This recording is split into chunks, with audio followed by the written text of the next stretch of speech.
परी कहानी राक्षस इफ्रिट और औलाधा चक्र के इर्द गिर्द घूमती है, जो बांग्लादेश में एक शैतानी पंथ है जिसका उद्देश्य इफ्रिट के वंश को कायम रखना है। वे महिलाओं का अपहरण करते थे और राक्षस को बुलाकर उनका बलात्कार करते थे ताकि वे राक्षस की संतानों से गर्भवती हो सकें। प्रोफेसर कासिम अली निगरानी रखने वालों के एक समूह का नेतृत्व करते थे जो इफ्रिट द्वारा गर्भवती महिलाओं की तलाश करते थे, उन्हें तब तक बंदी बनाए रखते थे जब तक कि वे बच्चे पैदा नहीं कर देती, फिर तुरंत राक्षसी शिशुओं को उनके सिर काटकर और उन्हें कांच के जार में बंद करके मार देते थे। समर्थन के बावजूद ग्रामीणों ने इसका विरोध किया और उनके हिंसक कट्टरपंथी दृष्टिकोण के कारण समूह को बंद कर दिया गया। रुखसाना एक ऐसी ही महिला की बेटी है जो शैतानी अनुष्ठान की शिकार थी, लेकिन प्रोफेसर अली द्वारा उसके बच्चे को मारने से पहले ही वह अपनी कैद से भाग निकली। अर्नब एक युवक है जो एक प्रिंटिंग प्रेस चलाता है।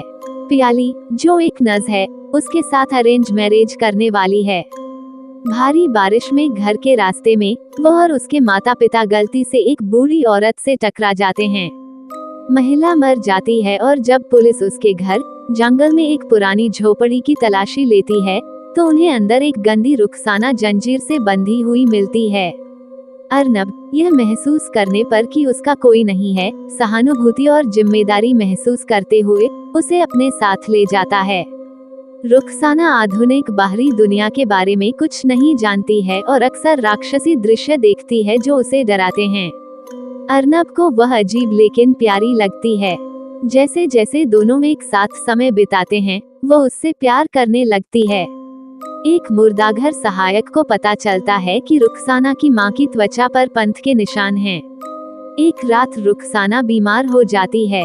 हालांकि अर्नब उसे पीरियड्स समझ लेता है, लेकिन सच्चाई यह है कि उसके शरीर को हर महीने अपने दानव रक्त के कारण जहर को बाहर निकालने की जरूरत होती है। वह चुपके से एक कुत्ते को काटकर मार देती है और अपना जहर छोड़ देती है। बाद में वह स्वीकार करती है कि वह अर्नब से प्यार करती है और दोनों प्यार करते हैं। अगली सुबह प्रोफेसर अली अर्नब से उसके बारे में सच्चाई बताता है, लेकिन वह उस पर विश्वास करने से इनकार कर देता है। मुर्दाघर का सहायक अर्नब से लड़ता है, जिससे वह घायल हो जाता है। रुखसाना प्रतिशोध में सहायक को मार देती है और जलन महसूस करते हुए अर्नब और पियाली के बीच आ जाती है। जब अर्नब उससे बहस करता है तो वह उसका गला पकड़ लेती है और उसे जमीन से उठा लेती है। परेशान होकर अर्नब को एहसास होता है कि प्रोफेसर अली सही थे और वह इफ्रिट के बारे में शोध करता है। उसे पता चलता है कि इफ्रिट के बच्चे 9 महीने के बजाय 1 महीने में पैदा होते हैं। अर्नब प्रोफेसर अली से संपर्क करता है। जैसे ही वह अपने आदमियों के साथ पहुंचता है, रुखसाना अर्नब को बताती है कि वह गर्भवती है। प्रोफेसर के आदमी उसे बांध देते हैं और उसे प्रताड़ित करते हैं ताकि वह अपने ही जहर से मर जाए। हालांकि वह अर्नब के लिए रोती है, लेकिन वह उदास होकर चला जाता है। 3 हफ्ते बाद पियाली अर्नब से मिलने उसके माता पिता के घर जाती है और वो उसे रुखसाना के बारे में सच्चाई बताता है। उसके साथ उसकी बातचीत से उसे एहसास होता है कि उसे मरने के लिए नहीं छोड़ना चाहिए था। बार बार पीटे जाने के बाद रुखसाना छूट जाती है और प्रोफेसर को मार देती है और फिर पियाली के पास चली जाती है।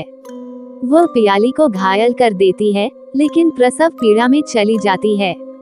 नस होने और गर्भपात के अपने अतीत के कारण पियाली उसे मार नहीं पाती है। इसके बजाय वो रुखसाना को बच्चे को जन्म देने में मदद करती है, जिसमें गर्भनाल होती है। रुखसाना बच्चे को उसके पास छोड़ देती है और गायब हो जाती है। अर्नब पुरानी झोपड़ी की ओर भागता है, जहां वह उसे मरते हुए पाता है। वह रोता है और उसे गले लगाता है। वह उसे काटने और अपना जहर छोड़ने की इच्छा का विरोध करती है, इसके बजाय उसे अपने शरीर के अंदर ही रहने देती है। मरने से पहले वह अर्नब को बताती है कि बच्चा इंसान है। अंत में अर्नब कहता है कि रुखसाना के प्यार ने बच्चे को इंसान बनाया, न कि इफ्रिट की नफरत ने। यदि ये कहानी आपको पसंद आई हो तो अपने दोस्तों और अन्य लोगों के साथ शेयर जरूर करिएगा।